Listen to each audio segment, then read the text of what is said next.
Mheshimiwa Bunge, taarifa ya Spika. Waheshimiwa Bunge, ibara ya 100 ya Katiba ya Jamhuri ya Muungano wa Tanzania ya mwaka 1977 inawapa waheshimiwa Bunge uhuru wa mawazo na majadiliano katika Bunge.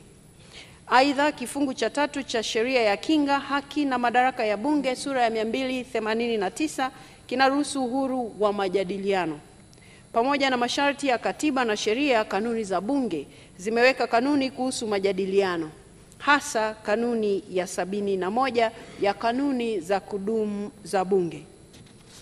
Waheshimiwa wabunge, wakati wa mjadala uliofanyika tarehe 26 na tarehe 27 Mei 2025 kuhusu hoja ya bajeti ya Wizara ya Mambo ya Ndani ya Nchi pamoja na mjadala wa hoja ya bajeti ya Wizara ya Maendeleo ya Jamii, Jinsia, Wanawake na Makundi Maalum, baadhi ya michango iliyotolewa iliashiria kukiuka masharti ya kanuni ya 71 ya kanuni zetu za Bunge. Waheshimiwa wabunge, kwa kusema hayo, nitumie fursa hii kuwakumbusha kuwa mnapaswa kuzingatia matakwa ya katiba, sheria, lakini na kanuni zetu za Bunge wakati wa mijadala bungeni.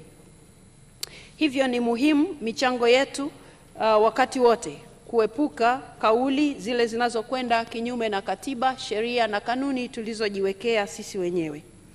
Pia waheshimiwa wabunge na wananchi wote, ni muhimu kutambua kwamba kauli au mitazamo inayotolewa na waheshimiwa wabunge katika michango yao haipaswi kuchukuliwa kuwa ni msimamo rasmi wa Bunge na kuwa kauli ya Bunge la Jamhuri ya Muungano wa Tanzania. Waheshimiwa wabunge, kwa kusema hayo, tuzingatie masharti ya kanuni tulizojiwekea.